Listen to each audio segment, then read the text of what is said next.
ज्यादा पूजा पाठ करने वाले दुखी क्यों रहते हैं।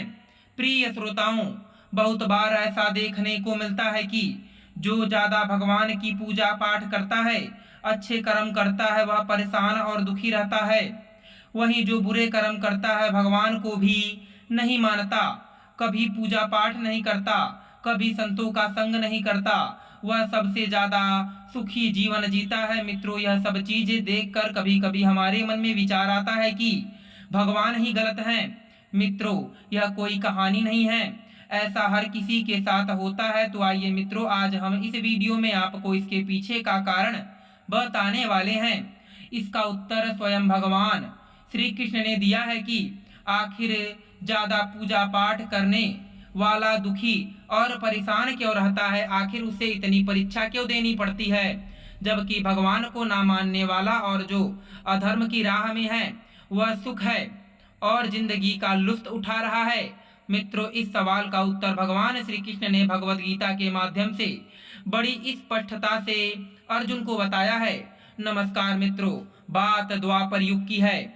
जब भी अर्जुन के मन में कोई दुविधा होती तो वे भगवान श्री कृष्ण के पास पहुंच जाते थे। एक बार की बात है, अर्जुन ने भगवान श्री कृष्ण के समीप आकर कहा कि वह एक सवाल को लेकर दुविधा में है और इसका जवाब वह श्री कृष्ण से चाहते हैं। भगवान श्री कृष्ण ने पूछा, बताओ अर्जुन, क्या सवाल है। अर्जुन ने भगवान श्री कृष्ण ने से पूछा, हे श्री कृष्ण, जो लोग ज्यादा पूजा पाठ करते हैं वह हमेशा दुखी और परेशान क्यों रहते हैं, इसके पीछे का क्या कारण है। जबकि जो लोग भगवान का नाम भी नहीं लेते, भगवान का स्मरण भी नहीं करते और हमेशा गलत कार्यों में लिप्त रहते हैं, उन लोगों को मैं सुखी देखता हूँ। कृपया इसके पीछे का रहस्य मुझे समझाने की कृपा करें। अर्जुन के मुख से ऐसी बातें सुनकर भगवान श्री कृष्ण मुस्कुराए और कहा, हे पार्थ, मैं तुम्हें एक छोटी सी कथा सुनाता हूँ। इसे सुनकर तुम समझ जाओगे कि इसका क्या रहस्य है। तब भगवान श्री कृष्ण ने एक छोटी सी कहानी के माध्यम से अर्जुन को इसका उत्तर दिया। आइए जानते हैं मित्रों उस छोटी सी कहानी के बारे में। एक गुरु के दो शिष्य थे, दोनों ही पढ़े लिखे विद्वान थे। दोनों में फर्क सिर्फ इतना था, एक भगवान को मानने वाला था और दूसरा भगवान को न मानने वाला नास्तिक था। एक ऐसा था जहाँ पर भगवान की कथा होती है, जहाँ सत्संग होता था, जहाँ भजन होता था, वहाँ दौड़ के चला जाता और भगवान की पूजा पाठ करने लगता।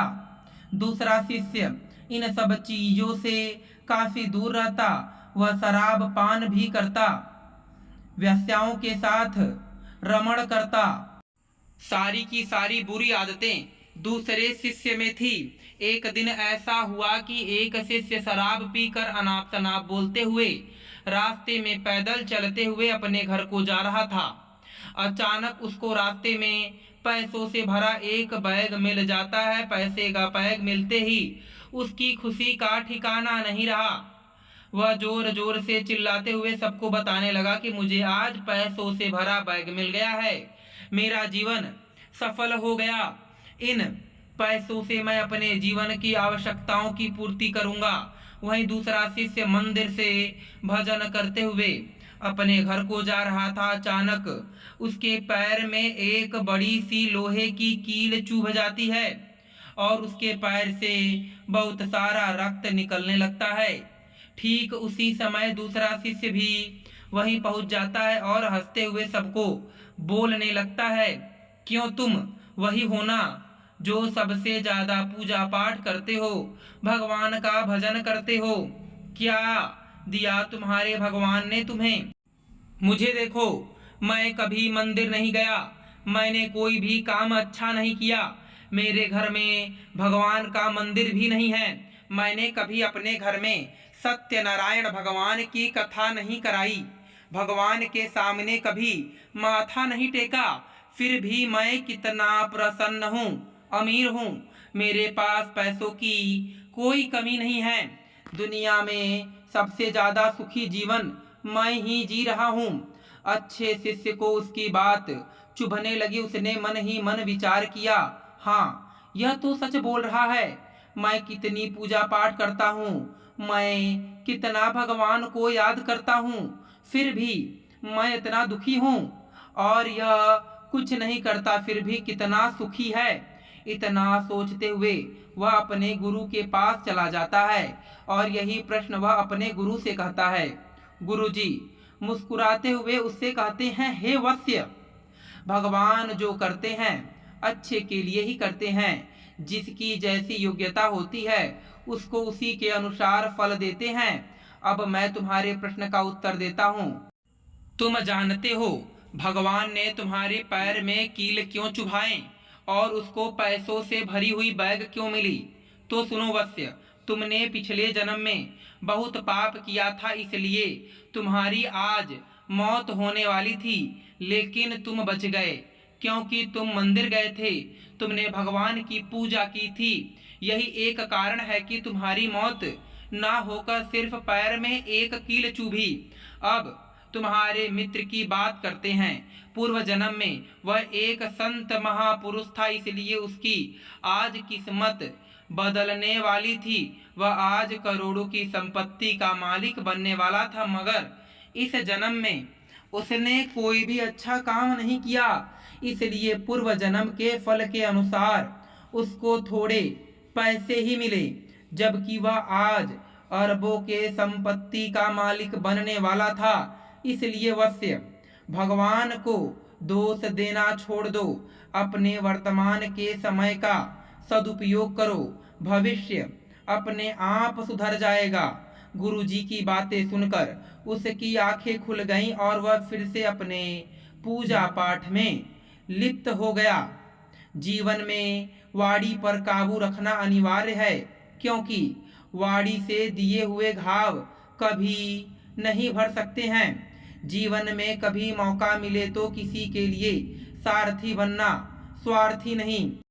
परमात्मा के सिवाय कोई भी हमें सच्चा प्यार नहीं कर सकता। बाकी सब रिश्ते केवल लेन देन पर निर्भर करते हैं।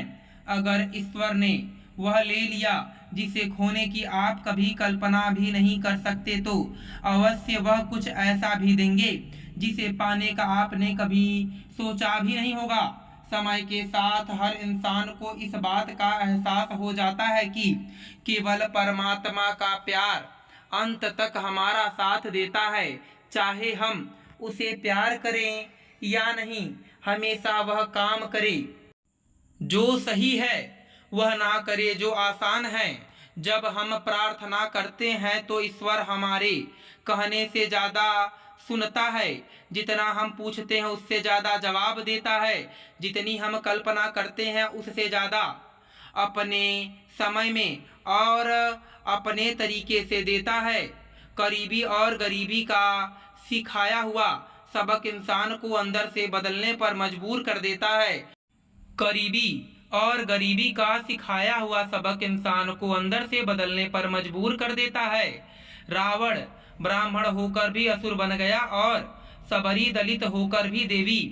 आपकी नियति सिर्फ कर्मों से तय की जाती है, जन्म और जाति से नहीं।